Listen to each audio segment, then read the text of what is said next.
Isang mabilisang vlog na naman to mga ka-check. Nandito nga pala tayo sa Butuan City sa probinsya na Agusan del Norte. At habang naglalakad tayo sa may highway ay may nakita tayong sunog. At mga ilang lakad na lang at nandito na tayo sa likod ng SM. Dumaan muna tayo dito sa mall bago tayo pumunta ng terminal. Papasok na tayo ngayon para libutin ang buong loob ng Tumaas mall. Muna tayo sa second floor para tingnan kung ano meron dito. Alas 10 pa lang na umaga kaya kakaunti pa lang ang tao. Karamihan siguro ng pumupunta dito ay nasa kanila pang trabaho. Naisipan ko muna bumaba sa second floor para tingnan naman kung ano ang meron dito. Habang bumababa ay bigla tayong nakaramdam ng gutom. Kaya naman tayo bumaba sa may ground. Kasalukuyan na nga tayo naghahanap ng makakain. Kaya yung nakita ko tong fast food chain na to ay dito na ako kumain. Dahil kailangan may laman ang tiyan natin lalo na't bibiyahe pa tayo. Nagmadali na tayo kumain at baka malate pa tayo. Baka ako mahirapan at ako'y maatraso.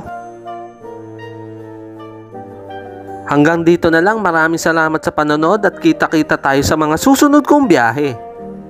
Isang mabilisang vlog na naman to mga ka-check. Nandito nga pala tayo sa Butuan City sa probinsya na Agusan del Norte. At habang naglalakad tayo sa may highway ay may nakita tayong sunog. At mga ilang lakad na lang at nandito na tayo sa likod ng SM. Dumaan muna tayo dito sa mall bago tayo pumunta ng terminal. Papasok na tayo ngayon para libutin ang buong loob ng Tumaas mall. Muna tayo sa second floor para tingnan kung ano meron dito. Alas 10 pa lang na umaga kaya kakaunti pa lang ang tao. Karamihan siguro ng pumupunta dito ay nasa kanila pang trabaho. Naisipan ko muna bumaba sa second floor para tingnan naman kung ano ang meron dito. Habang bumababa ay bigla tayong nakaramdam ng gutom. Kaya naman tayo bumaba sa may ground. Kasalukuyan na nga tayo naghahanap ng makakain. Kaya yung nakita ko tong fast food chain na to ay dito na ako kumain. Dahil kailangan may laman ang tiyan natin lalo na't bibiyahe pa tayo. Nagmadali na tayo kumain at baka malate pa tayo. Baka ako mahirapan at ako'y maatraso.